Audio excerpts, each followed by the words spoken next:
Today we're going to walk through the Constitution of the United States. Let's begin with the preamble. We the people of the United States, in order to form a more perfect union, establish justice, ensure domestic tranquility, provide for the common defense, promote the general welfare, and secure the blessings of liberty to ourselves and our posterity, do ordain and establish this Constitution for the United States of America. I'd love to read the preamble, and it's so significant, of course, that the Constitution begins with the words, we the people. They remind us that we the people of the United States have the sovereign power, not the king, not the legislature, not the president, not the judiciary. We the people, we parcel it out to the various branches of government that the Constitution is about to create, but the power remains in the people themselves. Now let's talk about Article 1, which establishes the legislative branch.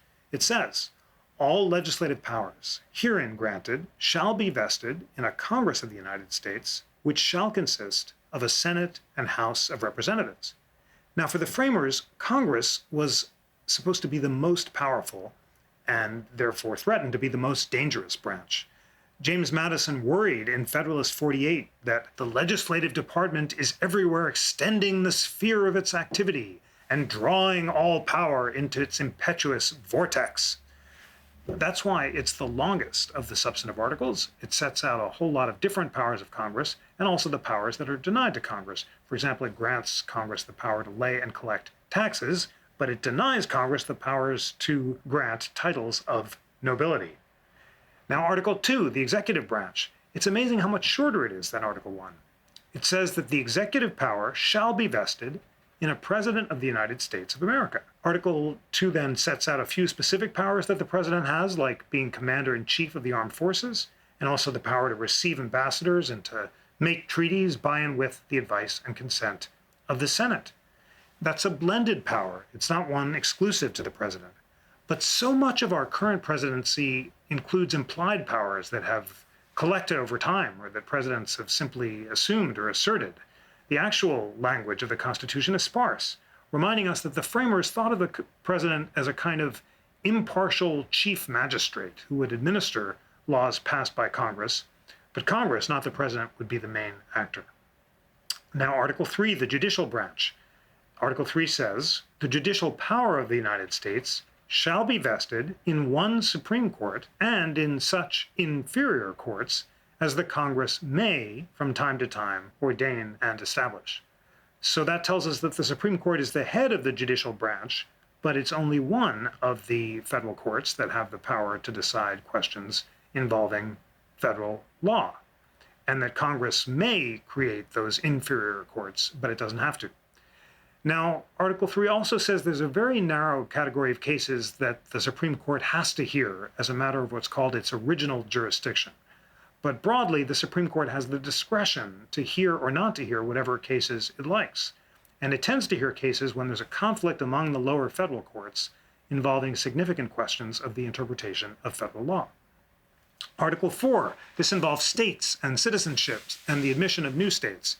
It has a really important clause called the Comity Clause, or the Privileges and Immunities Clause. That says, the citizens of each state shall be entitled to all privileges and immunities of citizens in the several states. That means that if I'm a citizen of Pennsylvania and I go to Virginia, I can take my basic civil rights with me. I can make contracts. I can sue and be sued. But I don't take my political rights with me. I can't walk into a courthouse and serve on a Virginia jury or walk into a Virginia election and vote in that election. So Article 4 establishes certain fundamental rights or civil rights or privileges or immunities, and it says that they're portable. Article 5 sets out the amendment process. This is hugely important. It tells us how we change the Constitution. And Article 5 says there are two ways of proposing an amendment and two ways of ratifying it.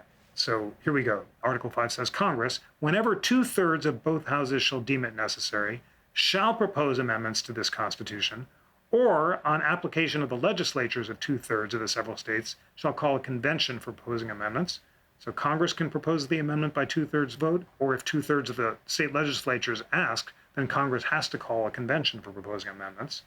And then Article 5 says that these proposed amendments shall be valid to all intents and purposes when ratified by the legislatures of 3/4 of the several states or by conventions in 3/4 thereof. So two ways of ratifying. Either 3/4 of the legislatures can ratify or conventions in 3/4 of the states can ratify. That sounds very complicated, and that's by design. Article 5 makes the Constitution very hard to amend. Because of that, we've had a whole lot of amendments proposed in our history, but not a whole lot have been ratified. The 27th Amendment, recognized as valid in the 1990s, was the last ratified amendment to the Constitution. And that's because Article 5 was designed to slow down deliberation, to ensure that amendments represent the considered will of we the people and can qualify as the supreme law of the land. And speaking of the supreme law of the land, that brings us to Article 6, which includes the Supremacy Clause. And the Supremacy Clause says, this Constitution and the laws of the United States, which shall be made in pursuance thereof, shall be the supreme law of the land. The Supremacy Clause is hugely important as well, because it means that if a state passes a law that clashes either with the Constitution or with federal law, the Constitution trumps, and federal law trumps. And the Supreme Court derives its power to strike down unconstitutional federal and state laws that clash from the Constitution from the Supremacy Clause itself. Maybe just one quick beat on this power of judicial review, or the power of courts to strike down unconstitutional laws. Alexander Hamilton said in Federalist 78, whenever there's a clash between the will of the people represented by the Constitution and the will of their representatives embodied in ordinary laws, judges should prefer the principal to the agent. In other words, because we the people are the sovereign power, as the preamble reminded us, and our will is embodied in the Constitution as the supreme law of the land, as Article 6 reminds us, then our will has to trump the will of our temporary and fallible representatives. And finally, ratification.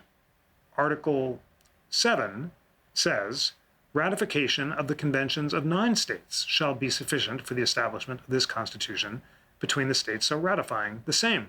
That's different than the rule of the Articles of Confederation, which required unanimous consent. And that's why when New Hampshire in 1788 ratified the Constitution, it became the supreme law of the land, even though there were still 4 states that had to ratify, and it took them another year. And now we've talked about all 7 articles of the U.S. Constitution. And we can sum up by saying, what is the Constitution of the United States? It establishes the government of the United States, and it defines its powers and limits.